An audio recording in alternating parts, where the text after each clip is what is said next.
Hi, I'm Stewart Spinks and welcome to episode 126 of my podcast, Beekeeping Short and Sweet. This week I have a plan for feeding the top bar hive and a thorough explanation of uniting two colonies in preparation for winter.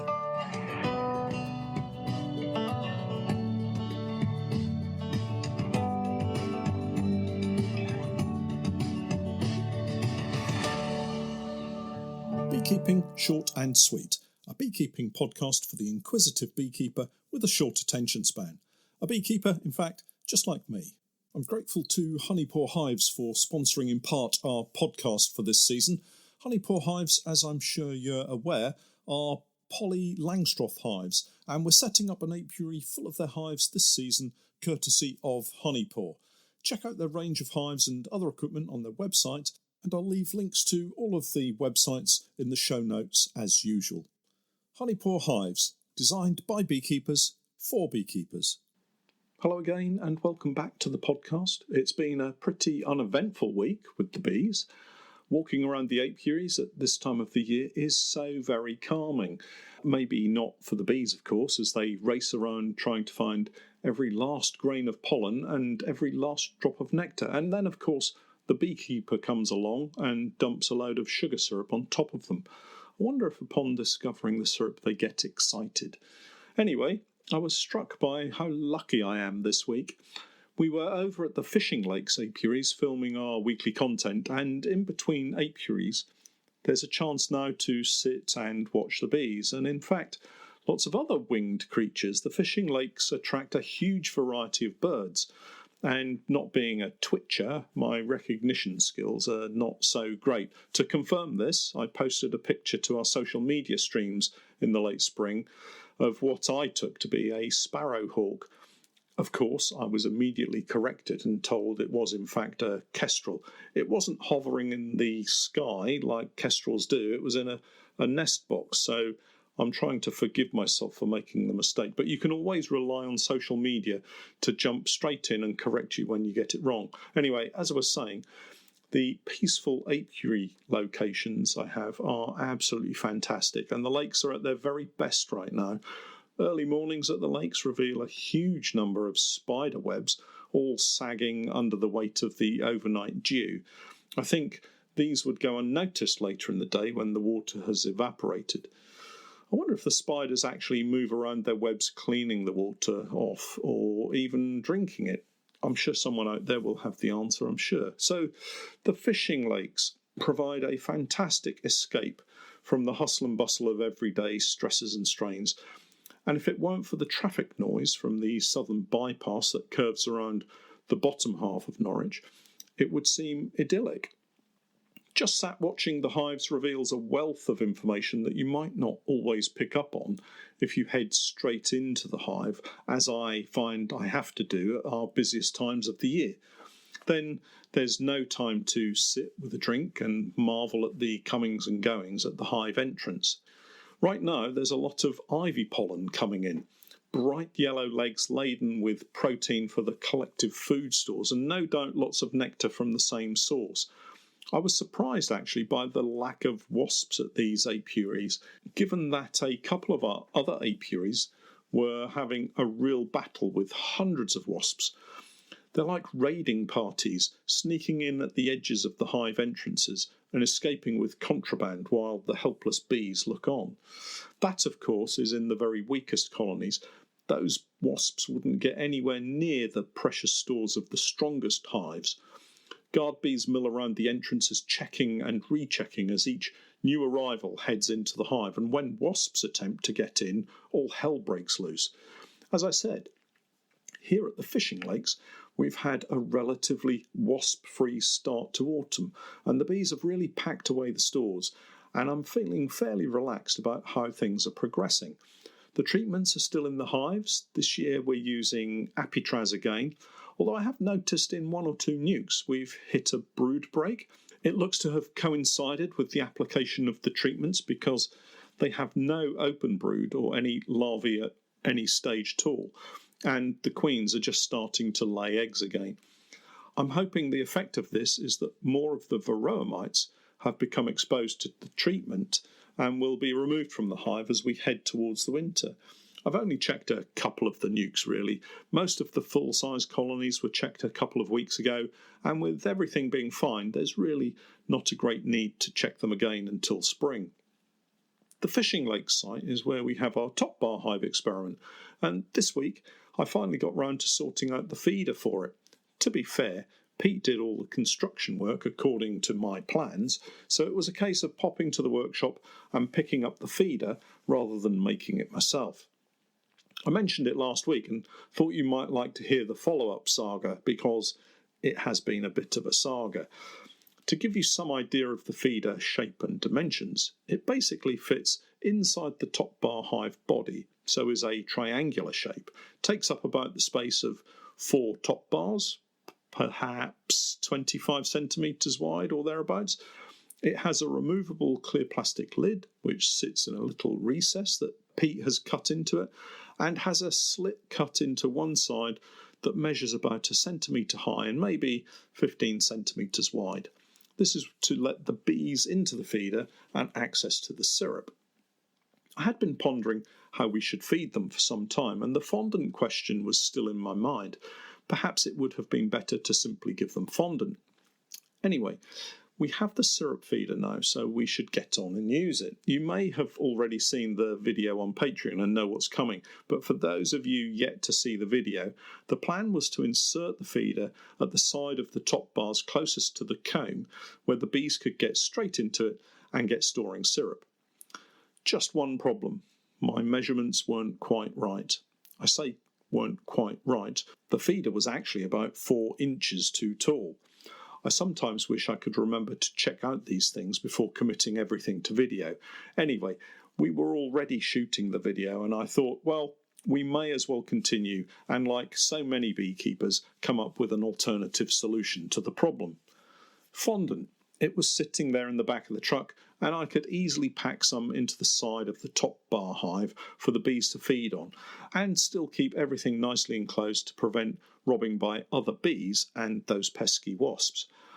I could probably have added a lot more fondant than I did, but in the end opted for 3 kilos in the form of 3 1-kilo bags. I cut a hole in each bag, quite large holes at this time of the year to let the bees have full access, and placed them around the side walls and the floor of the hive nearest the outside top bar that had comb on it. The bees were straight on it, so it will be interesting to see how quickly they devour all 3 kilos. I'm going to head back again next week to see what they've done and hopefully to try the feeder once again. Of course, I'll have to head back to the workshop and get Pete to take a saw to the bottom half, although I think it's a simple fix. Cut the excess from the bottom and fit a little more plywood. The bees themselves were really calm. Remember, this colony was a swarm I collected way back from the oilseed rape pollination, and the entire process of setting up the top bar hive, introducing the bees, and watching them progress over the summer has been a fantastic experiment and given me a lot of pleasure. If you're listening to this and you haven't subscribed to Patreon, then do sign up and have a look at the full series of videos of the top bar hive. It's been really good fun. I've not taken any honey from them this year as I wanted to establish them in the hive nice and securely and make sure they get to overwinter successfully, preferring to leave them all of their honey as I'm still very inexperienced with taking a crop from a top bar hive and knowing what they'll need to be left with for the winter. At last count, I think we had 13 top bars in total, and that includes one that is only partially drawn. Most of them, at some point, had brood in them, so the colony grew to a decent size over the summer. Maybe next year, and I say maybe, but maybe we could look to harvest outside combs at the end of July and replace with fresh top bars that could be rotated through the hive so that old comb could be removed and replaced in a similar fashion to replacing comb in a framed hive. Something to think about over the winter months, perhaps. I would definitely operate another top bar hive. All I need to do is to find someone to make me another one. On the subject of making hives, I'm looking for ideas for our next project for this winter. We currently have hives in a range of different sizes: commercial, national deep or 14 by 12s, Langstroths and the top bar hive. What I'd like is suggestions for the next type of hive we should try. It'll be great to add something else to the range that we can show you all. I'd like to try something a little different, but I'm not keen on lifting a jumbo Daden hive. So if you have any ideas about a weird and wonderful hive you'd like me to try out, then do get in touch. One of the hives I'm thinking about may be a Dartington hive. If you haven't heard of this hive before, it's basically a rectangular form of the top bar hive, so that it takes standard frames rather than just a top bar. You might be familiar with the hive called a bee house. This is a very smart-looking, brightly coloured plastic version of a long hive. And a long hive is basically what the top bar and Dartington hives are. I inspected one of these many years ago as a bee inspector, and it was pretty straightforward to deal with. Maybe the manufacturers would like to send me a sample to try out. You know what they say, don't ask, don't get. Let me know if you have any bright ideas about the type of hive you'd like to see me use next season, and I'll discuss it with the team here. That means, of course, bullying Pete into making it for me, but, well, he loves the challenge. On a different subject, I've had a couple of questions about uniting colonies for the winter, and now seems like a really good time to mention it. This is something I've been really terrible at in the past. The thought of uniting two colonies and reducing the total number of hives I have has somehow always played in the back of my mind and made me think I could somehow get smaller or weaker colonies through the winter months, where other beekeepers have tried and failed before. Each and every time, come spring, I'm looking at several colonies that have died because they were just too small to survive. They don't starve, it's the cold that gets to them. There comes a point, sometime after Christmas normally, where the older worker bees gradually die off and the colony, being small, doesn't have a large brood area, and the bees dying off are not replaced in sufficiently large numbers to maintain a critical mass of bees to keep the temperature high enough for more brood to be taken care of and survive the very coldest winter days and nights of January and February. What happens is they die of bee hypothermia. They get so cold they can't keep the cluster warm enough, and eventually they all succumb. This year, I've made a promise to myself that apart from nucleus colonies in nuke boxes, any full-size hive with less than 4 full seams of bees is going to be united or held in a twin nuke next to another nuke of a similar size.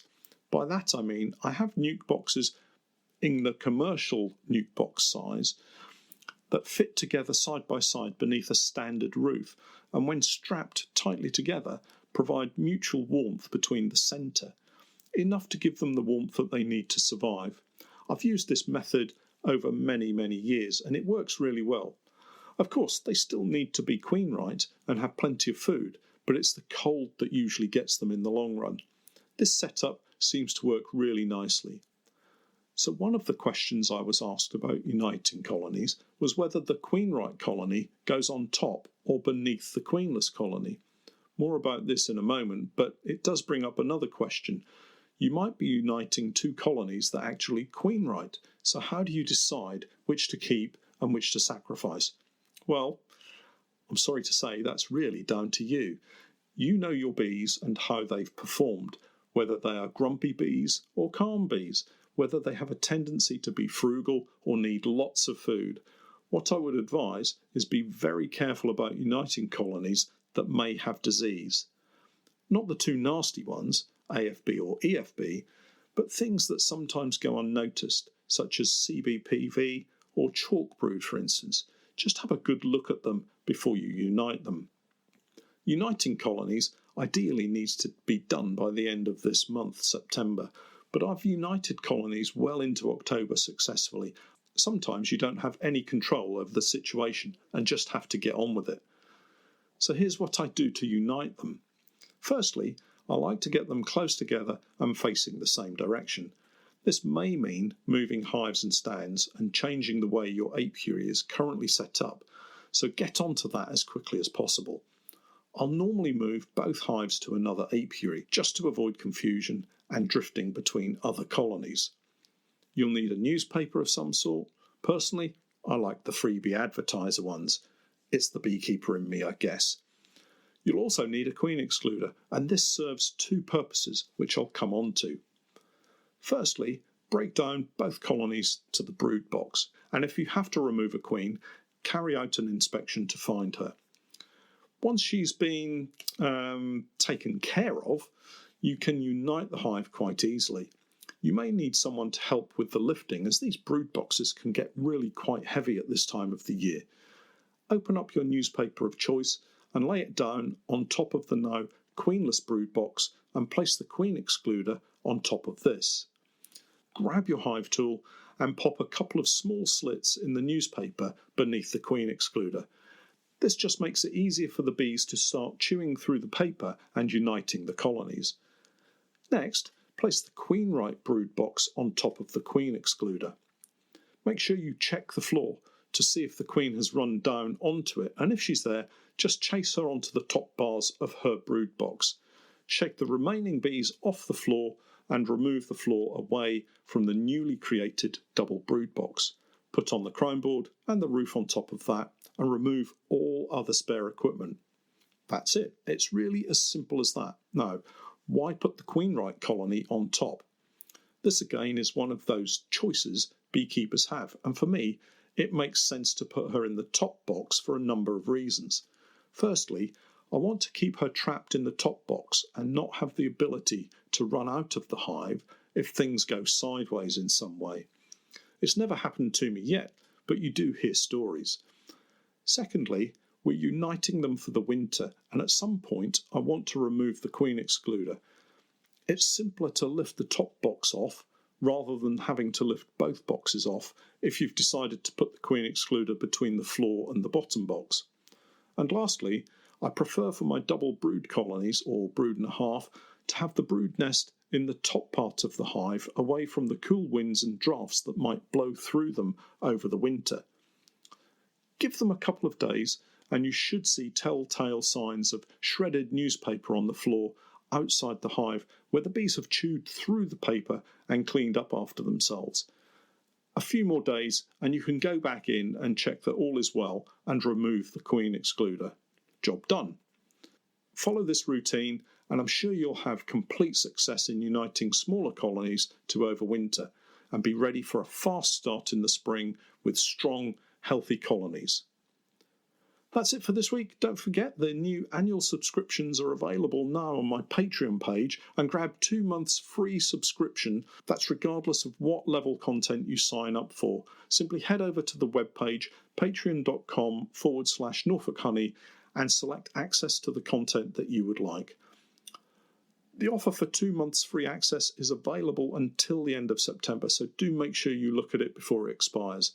I know that a lot of you listening will already be supporters and have subscribed to the annual subscription, and I'm grateful for your patronage. Links to relevant information will, as usual, be in the podcast notes, but until next week, I'm Stewart Spinks, and that was Beekeeping Short and Sweet.